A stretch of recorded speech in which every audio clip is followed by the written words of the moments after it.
From the PEP Radio Newsroom, these are the stories we are covering at this hour.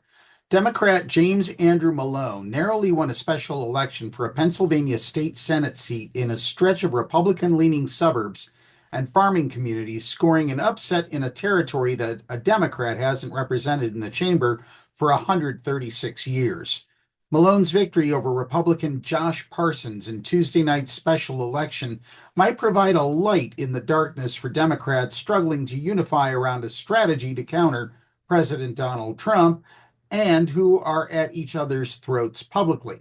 A top state Senate Democrat, Senator Vince Hughes of Philadelphia, said Malone's victory shows the value of Democrats talking to people about protecting Social Security and health care access amid the chaos and pain that Trump's administration is sowing. As much anger that people have, they have anxiety too, Hughes said. And last night's election sends a message that people are going to respond. The Associated Press called the race Wednesday after receiving information from county officials that there were fewer ballots left to be counted than the margin in the race. Malone is the mayor of tiny East Petersburg, a population of 4,500 people. Reacting to the race call, Malone said he would be watching to see how Parsons responds. Numbers are numbers, Malone said. It looks pretty clear. Parsons is a Lancaster County commissioner, military veteran, and former prosecutor who boasted about having visited the White House 4 times and working with Trump staff on policy issues. He posted on social media late Tuesday that he was disappointed in the numbers and that it appears we will come up a little short. Pennsylvania's Republican Party chairman, Greg Rothman, said he didn't think the first 2 months of Trump's administration hurt the GOP in the race. Prices of gas and eggs are dropping, and the federal government hasn't cut Social Security or Medicare, he said. Rather, Democrats did a better job at getting their voters to vote early by mail, and Republicans ran a more traditional campaign employing door knocking, mailers, and phone banking that apparently didn't work, Rothman said. We need to take this as a wake-up call to the Republican Party that we can't be complacent and we can't just run campaigns like we've always run campaigns, Rothman said. We need to embrace early voting.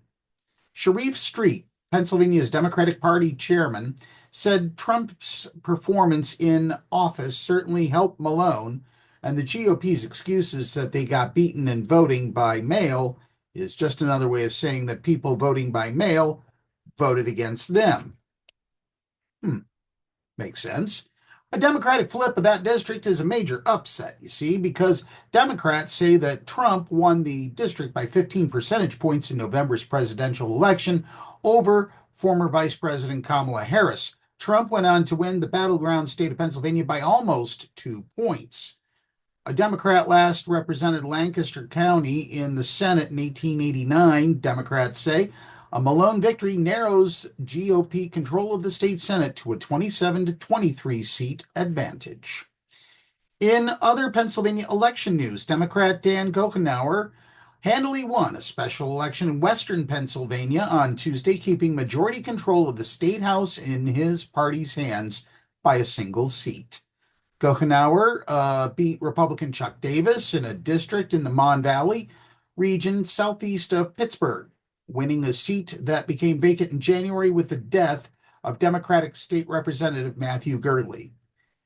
After the House race was called, Goughnour said, "It's overwhelming, but I feel good." He said his goal was to maintain common sense in Harrisburg and give his district a strong voice. "We knocked on thousands and thousands of doors," Goughnour said. "We worked hard and didn't take anything for granted." His victory means Democrats control the House by a single representative, 102 to 101.